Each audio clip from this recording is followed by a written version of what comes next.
On January 29th, 2026, my video, The Amaralcha Story, The Downfall of FNF's Rising Star, with over 1.6 million views, was taken down by a copyright strike. 5 months prior, Gone Fishing's video, The Pettyverse Internet Epstein Island, with over 100,000 views, was also taken down by a copyright strike. Several videos from Captain Jack Attack's channel about the FNF Bob and Bosip mod vanished from sight. Bowser16's video reacting to crazy FNF mods was also taken down. There are many other copyright takedowns that happened throughout these last 3 years. Yet all these videos have one thing in common. They were talking about... Before I start this video, I have to make a few disclaimers. Due to the litigious nature of the subject, this video doesn't include the usual flashy visuals. The screenshots that will be shown are redacted of information that could be used for a copyright strike. All other uses of material in this video fall under fair use, and none of it includes information that violates someone's privacy. Either it was already posted publicly, or the user themselves sent it to me.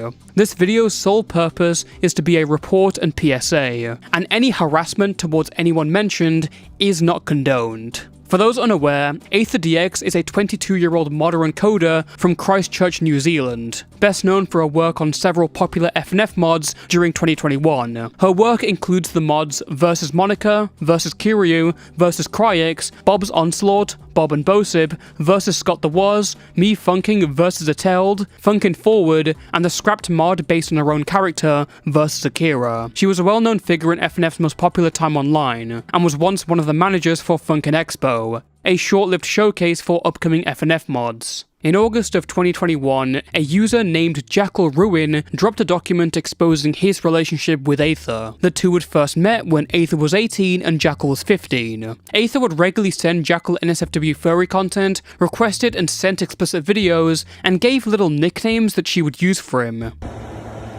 So fine, y'all beg my friend to get me and prove these are real? Let me prove it. Here's obligatory paper, I haven't even posted yet, so I don't got the goddamn ID. Control R.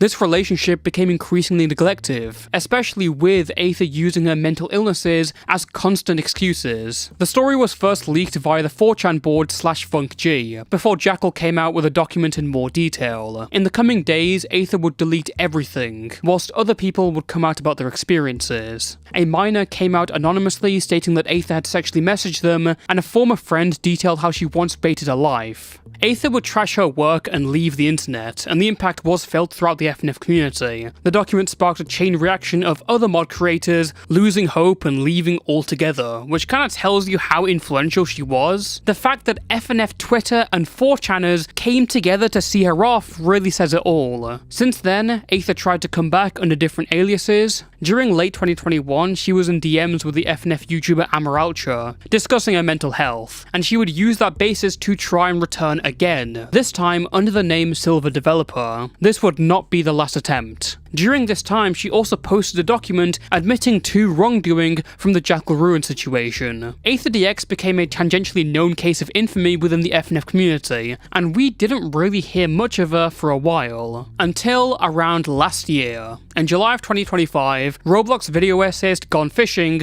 would post a nearly 3-hour video going over the Pettyverse, a collection of websites frequented by serial pedophiles and predators that was, for a time, being investigated by the FBI. AetherDX was one of the users there, alongside her account on Twitter. She had been going under the names of Chloe, Alice, and Rabbit, claiming to be 16 years old. In reality, she was 22. She will say that this was as a result of a trans-aged 16-year-old alter. I'll leave it up to you to see how believable that is. During mid to late 2024, Aether allegedly dated an anonymous 15-year-old, supposedly sending and receiving explicit pictures. She also made several comments on the Pettyverse websites, including fantasies about minors and dogs. I'm in a mood to send an ass pic. Do you want one? Now worship me and tell me how much you love my big ass. Okay.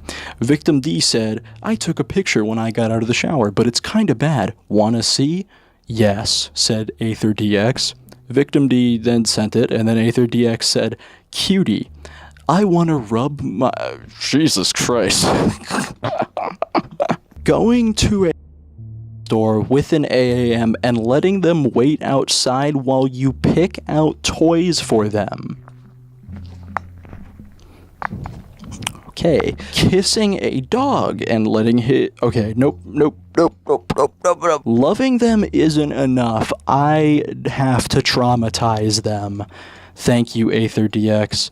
Following her first exposure, AetherDX has, in my opinion, regularly abused the copyright system to erase all information about her from the internet. My brief mention of her in my Amaralcha video caused her to try and strike my video 3 times in the last 3 years. 2 of those attempts were unsuccessful, but the final one went through in late January of this year. That strike was based on 4 seconds of me showing a picture of her character. 4 seconds, and that was all it took for YouTube to take it down. To me, it is obvious she is not doing this to protect her intellectual property. Not only did it take away the artwork, but it also took away the information about her. Following the Gone Fishing video, AetherDX responded confirming the DMs of the 15-year-old were real, but stated the conversations were all consensual, which doesn't really matter if the guy you're talking to is like 15 years old. Hello, I am Rabbit. Rabbit is AetherDX's alias on Pediverse. I was semi-doxed in the Gone Fishing video, which he wasn't. And all I gotta say is Victim D did it, lol. All those DMs were in those videos were from her, and it was obviously Victim D's voice. Keep in mind during this time, in those screenshots against me, everything was consensual and Victim D did not at all once tell me to stop,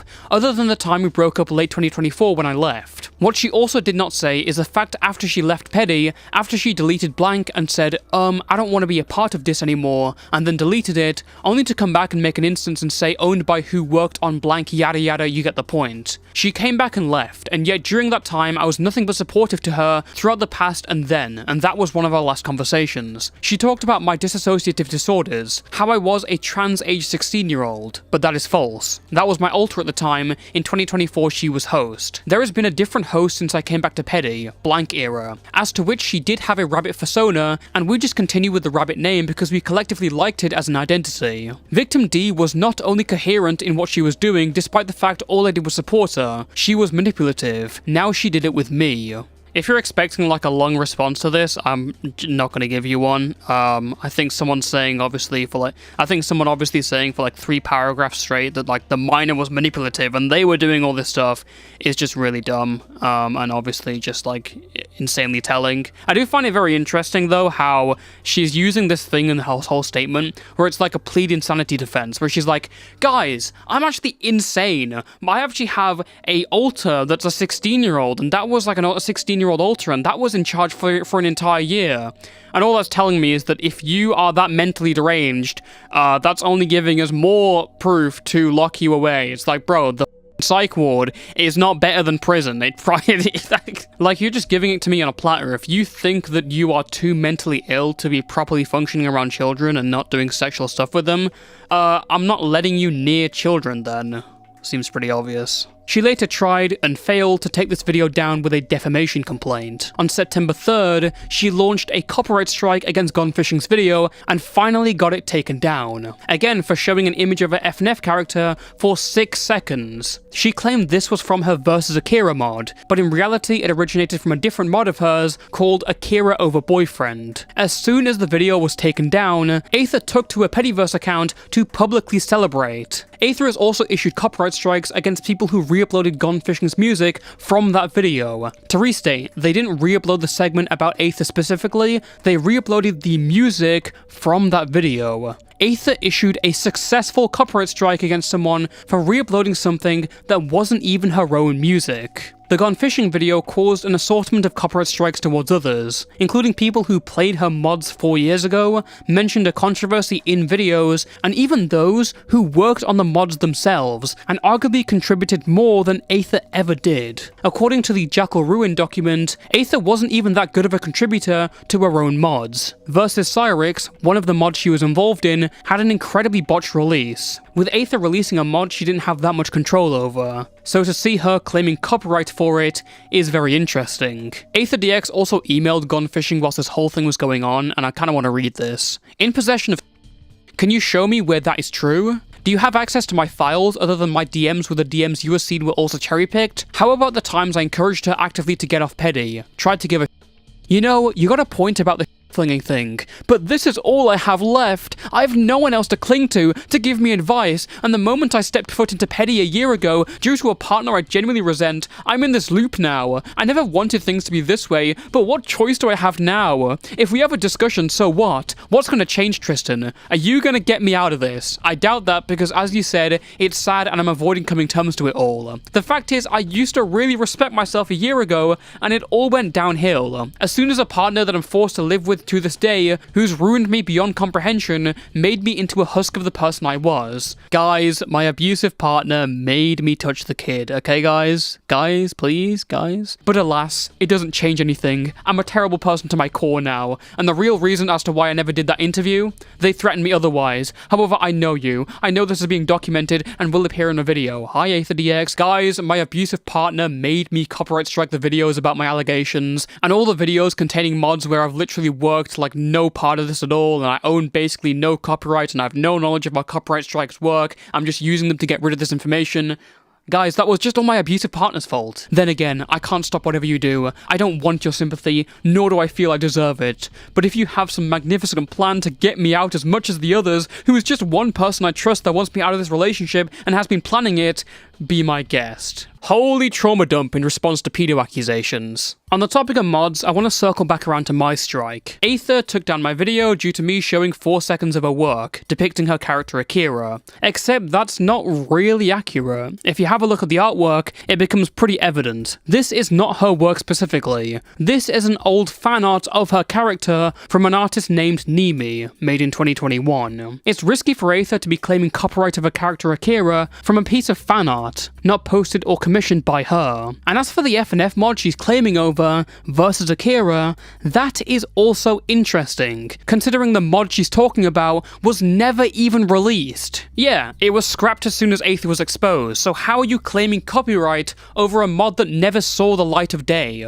Another thing worth noting is that in some of the archives for Aether's really early mods, such as Akira over Boyfriend, you learn some more details. For example, did you know that this character Akira was first known as Akira the Sylveon? Now, do I need to explain that Sylveon is a species from the Pokemon IP? I don't think any of this information would really be useful in like a actual dispute with YouTube, but it may serve a greater interest for, oh, I don't know, a lawsuit? To me, it seems Aether knows her way around submitting false copyright strikes. She's not a newcomer to this, and in my opinion, knows how to weaponize this tool into malicious attacks to wipe her actions from the internet. For those who aren't aware, when you dispute a copyright strike, you have to hand over your full name, address, and phone number to the opposing party. Not only is Aether striking these people, but if they dispute, she's gathering their information as well. What she uses that for, I don't know. To this day, only one video has successfully come back from Aether's copyright strikes. That video is mine. This video thus serves as an archive for Aether's actions and allegations. So, what can you do about this? To any and all FNF creators, I urge you to triple check your content. If any of your videos in the past covered or included any assets from AetherDX's work, any mod she worked on, and any interpretations of a character, you should either remove it for your own safety or make legal preparations. Keep in mind, I got struck for showing someone else's fan art of a character for 6 seconds. If you're a viewer, feel free to share around this video wherever you see fit. Maybe let your favorite FNF creator know what's going on. If you want to archive this video and re-upload it in any way you want, go for it. However, you should know that at the same time, if you archive and re-upload, you may put yourself at risk. I have taken as many liberties as possible to keep this video from getting hit for anything, but that's not a guarantee. For the last 4 years, I thought my Amateur Ultra video was safe, just because YouTube had denied Aether's last 2 strikes. Then the third one came this January. Viewers in New Zealand should be especially cautious about this, considering that New Zealand is where AetherDX lives, and it is the country that she has more legal control in. If you dispute the copyright strike and it gets accepted, AetherDX then has around 10 days to file legal action against you, so keep an eye out if you're an archiver or a creator. And to AetherDX, thank you for giving me a reason to make a video about your actions. Couldn't have done it without you. We'll be back to regular programming after this. It's been a headache to deal with for the last month or so, and I hope it's now all done. I don't know if it will be. I think Ethan might respond to this in some crybaby way, but you know what? It's whatever. Quick shill, check out the memberships, check out the merch, new things that have launched for the YouTube channel known as Toastify. More stuff is coming soon, don't worry about it. Thank you for watching, and until next time, stay safe and stay toasty.